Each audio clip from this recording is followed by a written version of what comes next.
运球就看 Uncle Joe， 战术就学 Coach Lu。大家好，我是非官方鲈鱼双胞胎兄弟 Fish Lu， 欢迎收看我的频道。我的宗旨就是让热爱篮球的你每天都能长球。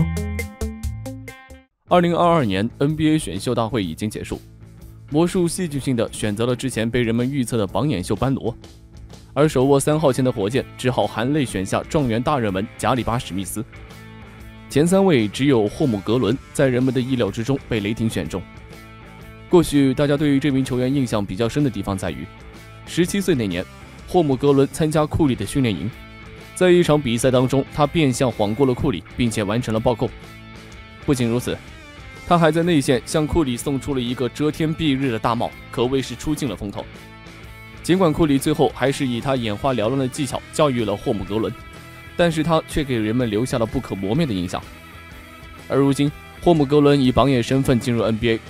那么他能否像在大学联赛一样，在 NBA 获得一席之地呢？这部影片，鲈鱼就为大家解析他的球场特点和优劣势。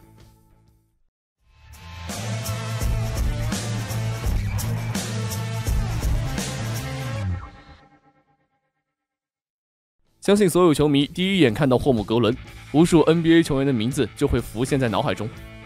从以前的大竹竿布拉利德，再到后来的塔比特、字母哥、戈贝尔、波尔津吉斯，他们都是拥有着绝对身高臂长天赋的怪人，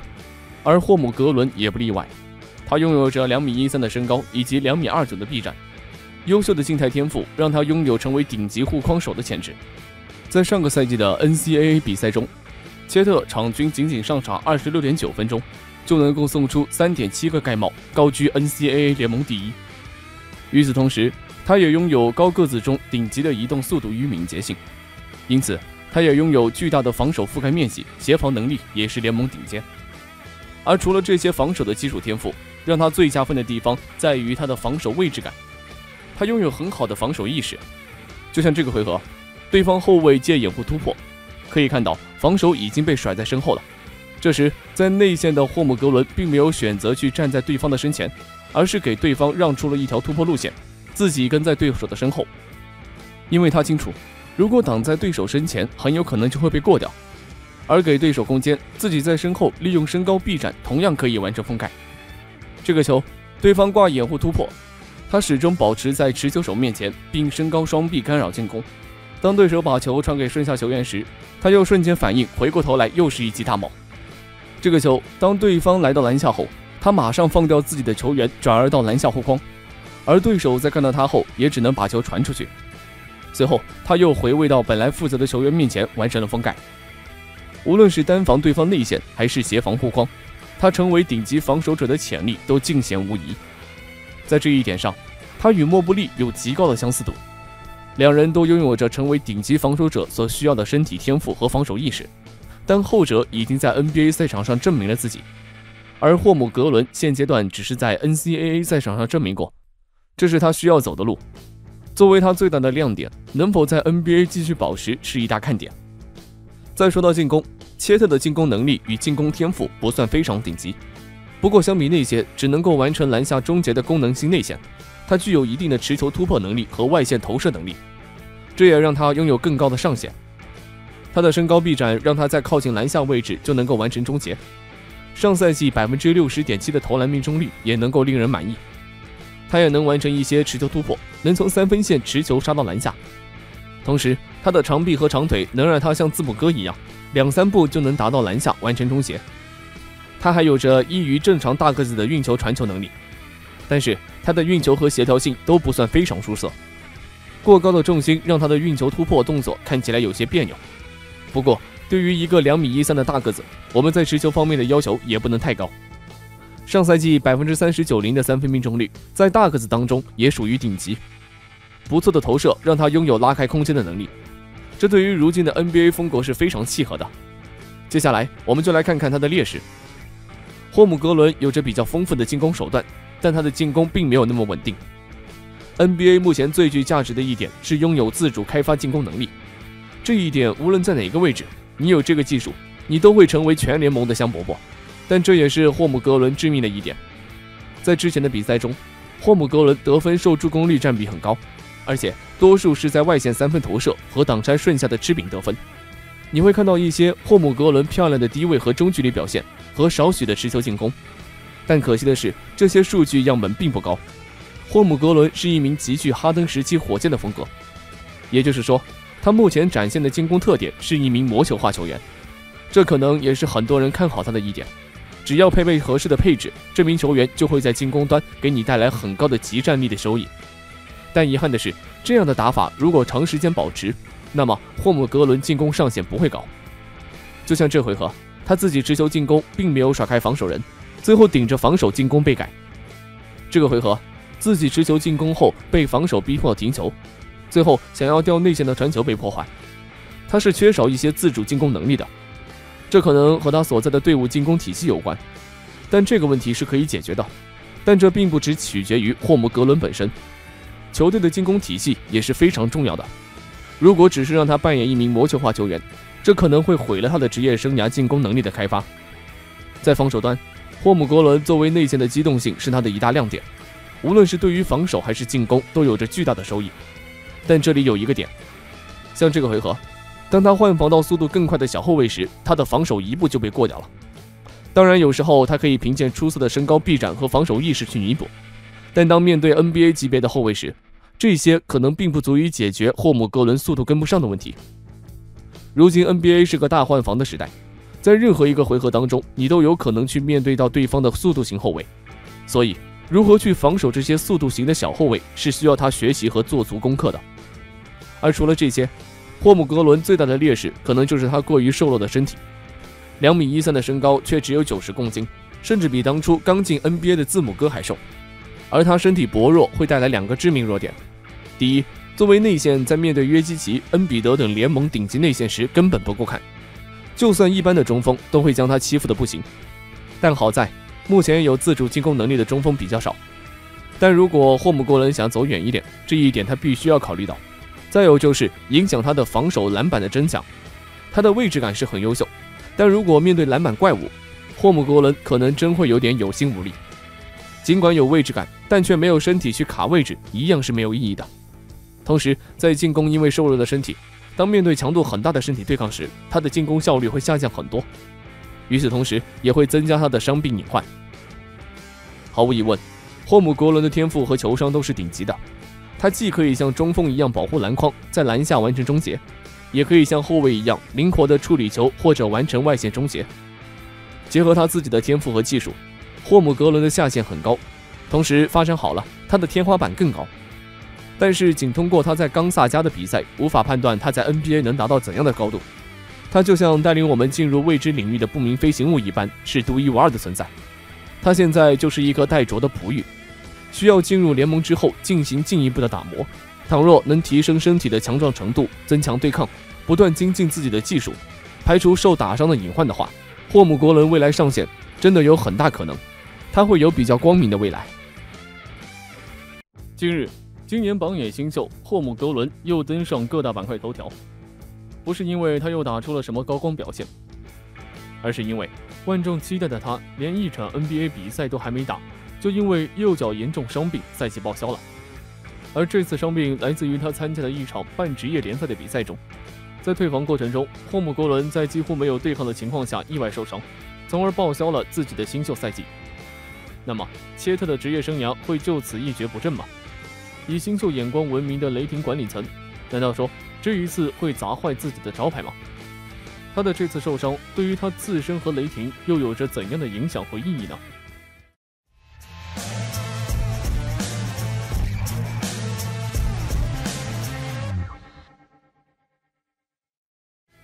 其实球迷们不必太早的下定论，雷霆的粉丝们也无需过于担心。在过去的10几年里，新秀赛季因伤报销的高顺位选秀球员在伤愈归来后打出精彩表现的大有人在。2008年的状元秀布雷克·格里芬，在新秀赛季开始前膝盖骨应力性骨折，被迫推迟了首秀日期。但是他在生涯的首个赛季便砍下了22.5分、12.1篮板的豪华数据，轻松拿下最佳新秀，并且在之后的生涯中多次入选最佳阵容和全明星。2016年的本西蒙斯同样因为伤病缺席1年，但在复出之后也夺得了当年的最佳新秀。作为一名2.08米、臂展2.14米的前锋身材运动员，却拥有着后卫的传球和视野，打了4年球，3年入选全明星。虽然目前他仍受伤病和场外风波的困扰，但健康的西蒙斯依旧是一名非常优秀的球员。同样在生涯早期饱受伤病困扰的恩比德，在生涯前2年都无法上场打球，甚至在第3年都只打了31场比赛。但是就是在这31场比赛中，恩比德直接把网友调侃的大帝绰号打成了正面评价。在最近几年，他和约基奇2人统治了 NBA 的内线。如此多的前辈在受伤之后依旧表现出色，或许切特的复出赛值得让我们期待。至少我们在切特正式上场比赛之前，不必过分看衰这个年轻的小伙子。毕竟切特的能力还是在的，在视频集锦中你可以看到他出色的定点3分水平和盖帽能力。弱小的他进攻方式多样且无惧对抗，身高惊人的同时，他的身体协调性也不错，运球很稳，能够自己在外线发动进攻。甚至说很多球迷在观看他打球时，恍惚间看到了一点杜兰特的球场风采。当然，切特的这些优点是否能在 NBA 强度的比赛里继续保持，还是存有疑问的。无论如何，乐观估计，切特至少能够在 NBA 成为一名合格的空位投手。在一次快攻中接队友传球后，一个顺下直接插入禁区，起跳完成暴扣得手。切特弧顶运球传给从底角跑来的队友，做完假掩护后往篮下跑位，随后接队友的助攻完成篮下扣篮。面对对手后卫的突破，通过出色的身高弹跳完成封盖，把球扇出底线。同样的防守反击球，和队友配合接住来自3分线的传球空接得手。正面1对1直接抢断获得球权，从底线单人运球直冲前场，插入禁区倚着对手上篮得手，完成一条龙进攻。又是一次弧顶接球，利用灵活的脚步带球杀进内线，先是向右侧强攻，然后一个带球转身调转枪口向左路，晃过防守球员，翻江倒海扣篮得手。在集锦中我们可以看到，在很多位置切特都展现出他的空位3分球能力。这个进攻多面手，这个身高腿长的内线大高个所具备的得分手段超出了你的想象。他显然不是传统意义上那种行动笨拙、脚步沉重的高内线，他的机动能力、带球突破的速率近乎达到了锋线球员的水平。不过，我们要想在 NBA 的赛场上一睹切特的球技，还需要等待一段时间了。让我们回到视频的开头，切特这一次的受伤产生出一个问题，那就是他的伤病风险真的很高吗？拥有这样疑问的人大多质疑的是，切特纤瘦的身材能否适应 NBA 级别的对抗？在半职业的比赛当中，切特就已经受伤了，这不禁给所有关注 NBA 的人带来了一种熟悉的恐慌。切特是否会像奥登一样毁于伤病？诚然，7英尺高却只有195磅体重的切特过于瘦弱了。换算成我们常用的计量单位的话，切特拥有2.13米身高的同时，体重只有88公斤。这一体重通常出现在个子1.9米、具有一定肌肉量的运动员或者健身人士当中。切特的 BMI 值及身体质量指数只有 19.4， 仅仅高于他的2名雷霆队友阿列克谢波库舍夫斯基的 19.1 和乌斯曼迪昂的 19.3。 不过这并不能证明切特会因此拥有更高的伤病风险。首先，切特在加入联盟后不一定会一直保持这个体重。举个例子，希腊怪兽字母哥是近些年来最有统治力的球员之一，他在2014年初入联盟的时候只有196磅，这和切特也差不了多少。短短几年来，字母哥增重近50磅的肌肉，从瘦竹竿变成了内线大怪兽。其次，即使切特保持这个体重，也没有例子能证明过轻的体重会带来更高的受伤风险。历史上轻量级的内线球员有很多，基斯克劳斯身高7尺3寸，体重212磅， BMI 指数 19.7， 他在快艇打了3个赛季的替补。米奇约翰逊更是超乎寻常的耐用，曾在连续的6个赛季中仅缺席3场比赛。现阶段的联盟中也有体重较轻的人，比如说太阳的布里奇斯，但他保有进入联盟后未曾缺席比赛的超长记录。因此瘦并不能代表伤病风险高。最后，我们通过反复观察当时切特的受伤视频，从2个角度仔细查看，勒布朗并没有给切特太多的对抗压力。从赛后媒体的反馈中，切特的受伤主要原因也是场地湿滑，这次受伤感觉运气成分占较大比重。因此不能说明切特的伤病原因是因为对抗能力不足。新赛季的雷霆在失去了切特之后，阵容与上个赛季相比，并不会有太大的改动。虽然他们还选了其他新秀，但能在下赛季立刻提供贡献的，我想只有乐透新人了。新赛季的雷霆队值得关注和期待的，我想有2个点。雷霆的年轻小将们在经过1个赛季的磨练后，大部分都选择了留队。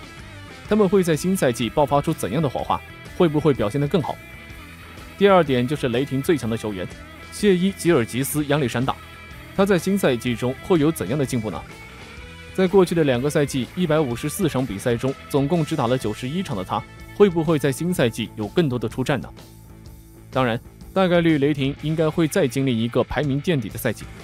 但他们也会因此获得一个高顺位的选秀权，这也可能推动他们在2023至2024赛季更好的冲击季后赛。切特的受伤导致了很多职业球员因场地原因提前退出了此次半职业联赛，例如勒布朗、塔图姆、状元班切罗。但实际上，半职业篮球比赛在创办以来，出现球员严重伤病的情况其实很少。职业球员在参加这样的半职业篮球比赛的时候，也和平时在休赛期打野球局相差不大，而且在休赛期保持一定的比赛锻炼，对职业球员的状态保持和实力提升也是有一定的帮助的。而球迷们也能在休赛期欣赏到自己喜欢的球员的球场表演。在经历了这次由于场地原因带来的切特受伤事件后，我想主办方在比赛场地的维护方面也会做得更好。因此，鲈鱼认为这类比赛应该还是能够继续进行下去的。最后，尽管切特的过早受伤使他失去了如期登陆 NBA 打球的机会，也让雷霆新赛季球馆票房收入大受影响。雷霆球迷与目睹这位自杜兰特以来顺位最高新秀的机会失之交臂。但前面已经提到过了，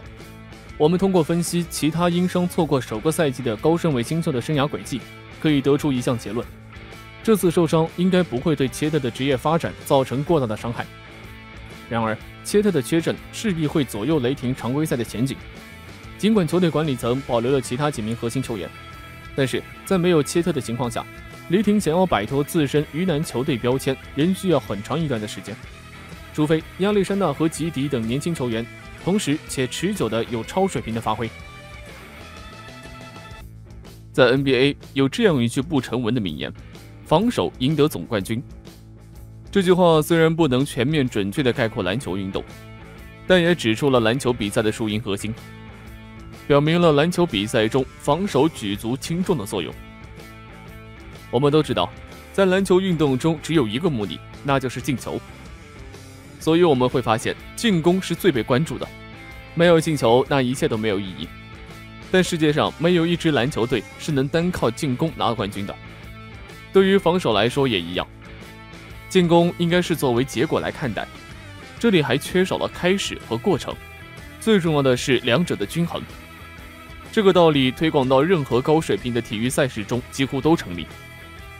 但影响进攻的因素太多，比如球员状态、手感，而防守往往没有那么多限制条件。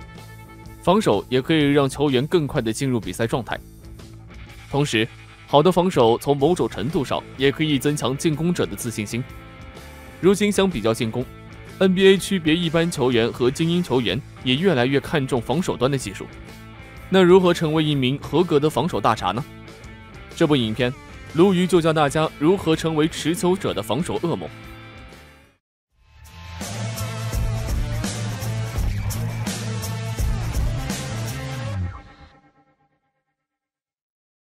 什么才是好的防守？同等水平的比赛，我们不可能完全1对1防住对面，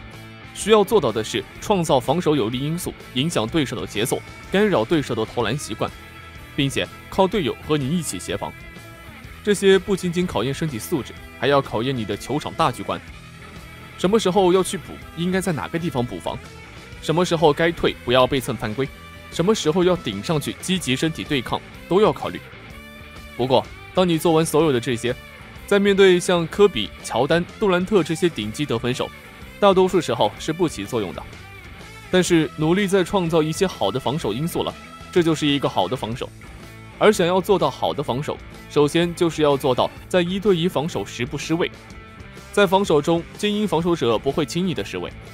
就像这里，面对哈登向左侧的突破，斯马特同时向左侧横移，身体始终跟着哈登在移动，保持在哈登面前，让哈登并没有突破空间。这回合，皮尔斯同样向左侧突破，斯马特也同时紧紧跟着。随后，皮尔斯向右后方转身，斯马特跳步又一次堵在了皮尔斯面前。与此同时，好的防守者也会通过脚步移动切断球和控球者的联系。就像这里，伦纳德起步突破，巴特勒的身体始终保持在伦纳德身前，并且用手臂干扰了伦纳德的出手，破坏了他和球之间的联系。良好的防守并不是要紧贴对方，而是让对方失去空间感，同时给自己移动的空间，能够快速站立进攻路线上的防守位置。当我们防守时，不要距离防守者太近或者太远，太近容易被对方甩开突破或者被造犯规，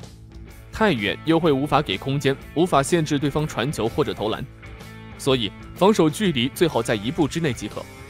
至少保持一只手臂张开笼罩着持球人，并且要随时注意自己的手部动作。就像这里，当对手突破时，斯马特右手始终保持在正上方，并且自己的左手也没有多余的动作，这让持球者只能扛着自己突破，最后差点运球失误。所以养成好习惯，在防守时手始终要抬起来，用你最靠近对手投篮侧的手臂去干扰对方。当然，最重要的一点还是要压低自己的重心。就像这里，伦纳德身高2.01米，而沃尔只有1.9米的身高，但我们可以注意伦纳德蹲的比沃尔还要低。降低自己的重心有3个好处，第一是启动快，可以很好的跟住对手。就像这里，当基德加速启动时，波拉德利快速蹬地发力启动，跟上基德的脚步。第二，不容易被欺骗重心。第三，就是在发生身体接触时有足够的力量，这样让持球者的运球变得困难。科比这里比欧文还要低，所以当欧文使用各种运球动作时，科比的重心始终没有被欺骗，同时也可以很好的移动跟住欧文。此外，防守者必须盯紧进攻球员的动作，特别要注意进攻球员的上腹部位置，同时不要为了对方不构成威胁的动作贸然下手。比如这个回合克莱的防守，当对手把球换到左手，前后脚做突破假动作时，克莱并没有迟缓让自己向后移动，而是始终保持自己的位置。最后对手投篮，克莱及时完成了干扰。在我们防守时必须要保持清醒，在对方球还没有出手之前绝对不能轻易起跳，并且始终保持对投篮的干扰。就比如这里，对方做投篮假动作，斯马特上前防守，但他并没有起跳，而是双脚跳步到持球者面前，保持自己的防守覆盖面，随后等对方在转身投篮时完成封盖。这回合欧文被打科比，转身过来后假动作投篮，科比并没有迟缓，就是保持在原地高举双手，等欧文起跳投篮时，科比也随之起跳封盖。这回合当对方在3分线外接球时，面前是没有防守人的，只见克莱飞速扑过去，展开双手完成了对投篮的干扰。最后，优秀的防守者懂得如何利用队友的帮助去放大他们的防守优势。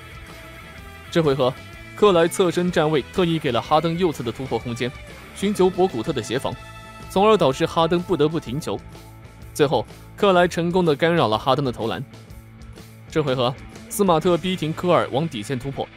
最后和队友在底线对科尔形成包夹之势，逼迫出球。而防守者挡拆时，当掩护者提上时，防守人必须立刻逼近持球人。比如这里，当希伯特准备上提给乔治做掩护时，伦纳德向自己的正前方跳了一小步，这个动作很好的避开了挡拆，从而让他更好的跟上了持球人。这回合当唐斯上前掩护时，巴特勒也做出了和伦纳德一样的动作，双脚向前跳步躲开了挡拆。需要注意的是，防守者必须保持臀部向外倾斜，同时不要过早的聚集掩护，这样才能确保自己不会被持球者甩开。这里斯马特在遇到掩护时，臀部向外倾斜挤过掩护。这里格里芬上前掩护，科比并没有着急去挤过掩护，而是始终跟着保罗在移动。而这里当防守人在防库里挡拆时，过早的聚集掩护了，而没有跟在库里面前，从而被库里一个变向就甩在了身后。都说防守3分看天赋，7分看态度，在有了好的技巧之后，防守最终还是要回到态度和强度上来。所以，怎么做好防守，也就是多看、多记、多想、多做。观看对手的比赛录像，也包括和自己的比赛。记住对手的动作，记住对手的运球规律，什么时候要往前进攻，什么时候是左右进攻，什么时候后撤。这里的规律在于一个好的运动员已经能做到带球时熟练于心。想要熟练于心，这就会导致运球时有些动作是固定动作，投篮也是一样。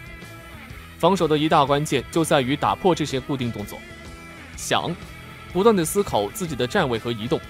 只有记住对方的固定动作，你才能知道什么时候下蹲，双脚用力顶住防守，什么时候身体随着对方而移动，什么时候进行必要的干扰。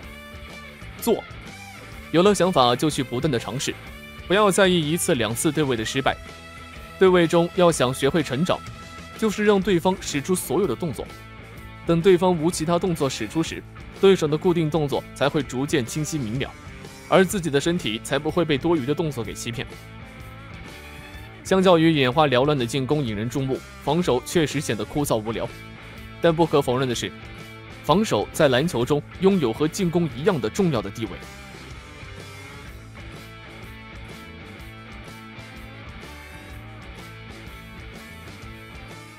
以上就是本部影片全部内容了。如果你喜欢鲈鱼的分析，请点点订阅，欢迎来评论区与鲈鱼一起涨球。